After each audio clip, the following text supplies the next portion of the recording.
योगी आदित्यनाथ सियासत की वो सुनामी है जिनके एक फैसले के बाद पूरे देश की सियासत हिल जाती है। और वैसे तो छोड़िए, खुद बीजेपी के मुस्लिम नेता उनकी ही फैसले का विरोध करने लगते हैं। मुजफ्फरनगर के आईपीएस ने एक ऐसा आदेश दिया जिसके बाद पूरे देश में ये बात होने लगी कि क्या योगी सरकार ने मुसलमानों का आर्थिक बहिष्कार कर दिया है। मुजफ्फरनगर में कांवड़ यात्रा के दौरान एसएसपी के आदेश के मुताबिक कोई भी दुकानदार अगर अपनी दुकान लगाना चाहता है तो उसे अपनी पहचान बतानी पड़ेगी। जब आप कोई चैनल देखते हैं या आपसे कोई मिलता है या फिर आप किसी से दोस्ती करते हैं तो भाई नाम पता किया जाता है, पूछा जाता है। तो फिर ये प्रथा या ये नियम दुकानदारों के लिए क्यों नहीं होनी चाहिए। और जब योगी के आईपीएस ने एक फैसला सुना दिया तो इसे फरमान और तुगलकी फरमान कैसे कहा जा रहा है, इसमें गलत कहाँ है, इस पर भी बात करेंगे। और सबसे पहले बात करते हैं कि आखिर आईपीएस अभिषेक सिंह है कौन। सवाल यह है कि आईपीएस अभिषेक सिंह न सिर्फ एक ऐसे योग्य और टैलेंटेड अधिकारी हैं जिन्होंने 15 लाख रुपए महीने की नौकरी ऑस्ट्रेलिया की ठुकरा दी। पहले बीटेक किया, ऑस्ट्रेलिया गए, लेकिन बाद में लगा कि देश की सेवा करनी चाहिए और वो फिर भारत लौटकर आते हैं और वो अपनी सेवा की शुरुआत करते हैं। लेकिन इनकी कोई पुरानी दुश्मनी की चर्चा की जाती है। कहा जा रहा है कि 2015 में इनके पिता की रोड एक्सीडेंट में मौत हो गई। सिपाही वसीम हाशमी का नाम सामने आया जिन्होंने सरकारी जीप उनके पिता पर चढ़ा दी थी। कहा यह भी जाता है कि आवेश में आकर हाशमी को एसएसपी अभिषेक सिंह ने एक थप्पड़ भी जड़ दिया था और उसके बाद वो खूब सुर्खियों में आए। दुनिया भर के मुस्लिम देशों ने आईपीएस अभिषेक सिंह का उस कांड के लिए विरोध किया। अब इस घटना के बाद उनकी पुरानी कहानी निकालकर यह दावा किया जा रहा है कि इनको एक धर्म विशेष से विशेष दिक्कत है। लेकिन क्या यह सवाल सही है? जब आप कभी जाते हैं और आपको कहीं कुछ खाना होता है तो आप यही देखते हैं कि आप कहां खा सकते हैं, और यह धर्म से जुड़ा विषय भी है और संविधान भी इसका अधिकार देता है। तो इस पूरी कहानी के पीछे सियासी एजेंडे से अलग आखिर सच्चाई क्या है, हम इस पे ही आपको कुछ समझाने की और कुछ बताने की कोशिश कर रहे हैं। सबसे पहला सवाल ये कि क्या कांवड़ यात्रा के दौरान नाम पता लिखना गलत फैसला है? और अगर एसएसपी का यह फैसला गलत नहीं है तो फिर एक पक्ष, एक वर्ग उन्हें बदनाम करने की कोशिश क्यों कर रहा है?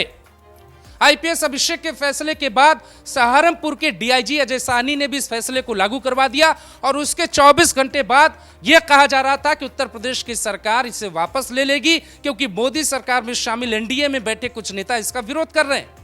केसी त्यागी से लेकर कई नेता इसका विरोध करने लगे।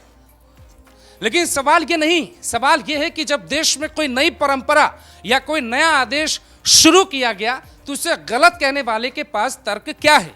आज इसी स्टोरी का पूरा पोस्टमार्टम अगले कुछ मिनट में करके आपको दिखाते। जाति और धर्म छिपाना भी कानून में जुर्म है। कानून के मुताबिक अपना धर्म छिपाकर धोखा नहीं दे सकते। भिखारियों से आधार कार्ड मांगकर पीटने की खबरें उत्तर प्रदेश में बढ़ी। शहर शहर सामान बेचने वालों को बच्चा चोर कहा जाने लगा और ऐसी घटनाएं आपके जिले में भी हुई होंगी। कांवड़ यात्रा के दौरान धर्म छिपाना विवाद की वजह बन सकता था और इसी डर की वजह से प्रशासन ने यह बड़ा फैसला किया। जब विवाद बढ़ जाएगा तो वैसे साहब या आजम खान जाके वहां पे शांति नहीं कराएंगे, फिर वो ये कहेंगे कि यूपी की सरकार कानून व्यवस्था में पूरी तरह फेल है। मुस्लिम नेता इसे मुसलमानों पे आर्थिक चोट की बात कह रहे हैं। मुस्लिम नाम लिखने से खरीदारी पर भयंकर असर पड़ सकता है। आस्था की रक्षा करना सरकार की जिम्मेदारी है और संविधान में भी यह तय किया गया है कि हर एक व्यक्ति की धार्मिक रक्षा सरकार को करनी पड़ेगी। योगी सरकार के इस फैसले को एक तरफा क्यों कहा जा रहा है, इस बात को भी समझना पड़ेगा। अखिलेश यादव का दावा है इस फैसले से समाज में बंटवारा बढ़ जाएगा। जिसका नाम गुड्डू, मुन्नू, छोटू या फत्ते है वो किस धर्म का है ये कैसे पता किया जाएगा?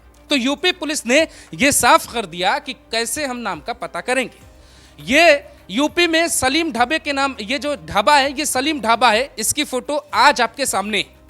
लेकिन इस फैसले के पहले तक ये सलीम ढाबा नहीं था। तो फिर इसी तरीके से पता किया जाएगा कि कौन सलीम ढाबा है, कौन शिव ढाबा है और किसी को कोई कंफ्यूजन ना पैदा हो। वो वैसे ने कहा कि योगी सरकार का फैसला हिटलर जैसा है। आईपीएस अभिषेक सिंह के फैसले की एक पक्ष सराहना भी कर रहा है। कोई दंगा ना हो इसीलिए ऐसा फैसला होना ही चाहिए था। 2013 में मुजफ्फरनगर में एक छोटे से विवाद से बड़ा बवाल हो गया था। तब अखिलेश यादव यूपी के सीएम थे और कानून व्यवस्था पूरी तरीके से संभाल नहीं पाए थे। यहां तक कि उस बवाल के बाद सैफई में डांस कार्यक्रम भी रखा गया था, जिसके बाद यूपी की सियासत में खूब भूचाल आया था। योगी जैसे सख्त सीएम ही ऐसे फैसले लागू कर सकते हैं। मुजफ्फरनगर में कई पाकिस्तानी स्लीपर सेल की आशंका बनी रहती है। सहारनपुर से कई पाकिस्तानी प्रेरित संदिग्ध गिरफ्तार पहले भी हो चुके हैं।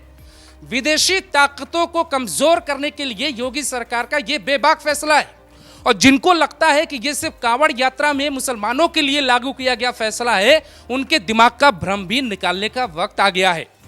ऐसा ही फैसला कुंभ मेला में लागू करने की पूरी प्लानिंग है। योगी सरकार डिजिटल अटेंडेंस का जो प्रयोग कर रही है वो इसलिए कर रही है कि कुंभ मेला के दौरान जिन लोगों की वहां ड्यूटी लगाई जाए या जिन लोगों के स्टॉल लगेंगे उनको इस तरीके के प्रयोग में शामिल किया जाए, क्योंकि खुफिया विभाग से यह दावा किया जा रहा है कि कुंभ मेले के दौरान महाकुंभ की वजह से वहां भी खतरा बढ़ा है। अखिलेश यादव का मुस्लिम प्रेम कोई नया नहीं है। अखिलेश यादव का यह मुस्लिम प्रेम पुराना है। अखिलेश यादव सरकार में मुस्लिम प्रेम एक तरफा देखा भी गया था। विशेष कन्या विद्याधन योजना अखिलेश यादव ने लागू किया। विशेष कन्या योजना में लाभार्थी सिर्फ मुस्लिम बेटियां ही थी, एक पक्ष को नहीं जोड़ा गया था। तब अखिलेश यादव का विरोध हुआ, लेकिन वो फैसला नहीं बदला गया। क्या हिंदू बेटियों को योजना का फायदा नहीं मिलना चाहिए था? यह सवाल है।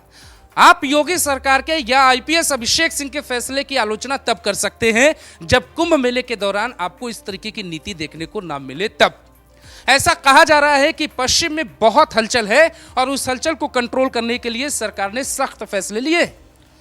साल 2023 में कांवड़ यात्रा के दौरान बरेली में एक भयानक बवाल हो गया था और सड़कों पे लोग जमा हो गए थे।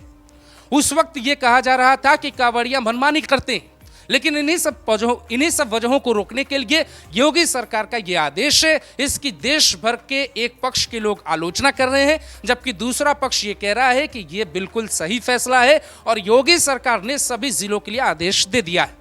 इसमें खबर यह भी है दोस्तों कि योगी सरकार के फैसले के बाद उत्तराखंड की हरिद्वार पुलिस ने भी इसी तरीके का आदेश जारी कर दिया है।